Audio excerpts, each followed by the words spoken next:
Tonight, one person is dead. 10 others were taken to the hospital after what a local fire chief says is the worst carbon monoxide situation he has ever seen. Now, 7 of them are Bloom Township firefighters who were responding to that scene. It all happened earlier this morning in Bloomfield Township, just a few minutes southeast of Canal Winchester. And that's where we have 2 of our NBC4 reporters bringing us team coverage tonight. Samantha Bender will join us shortly with the health risks that carbon monoxide poses. But first, we want to get to Delaney Ruth. They're live with what we know about the situation so far. Delaney? Hey, Jennifer, Jared. Well, this all started around 9:30 this morning with a 911 call for an unconscious person at a home on Slow Avenue. Now, we're here at the Bloom Township Fire Department, and the chief tells us that as soon as his firefighters got to the scene, they started feeling sick inside the house within just a few minutes. When the first medic arrived on the scene, a 96-year-old woman was on the ground, and 3 family members who lived nearby were also in the home. Once they came here, my crews began becoming ill. They called me, stated they thought they had high exposure to CO. When I got on scene, many of my guys were nausea, vomiting. Fire Chief Thomas Williams says his responders have a carbon monoxide monitor, but the monitor on the medic who responded here first had broken.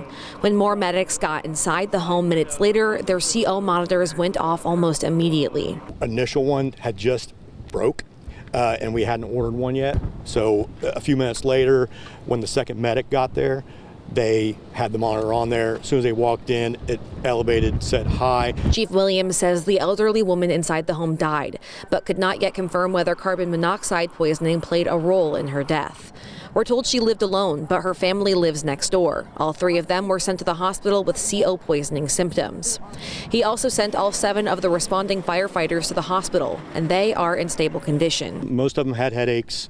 A couple of them were nauseous, looked like they were potentially vomiting, and a couple of them felt fine.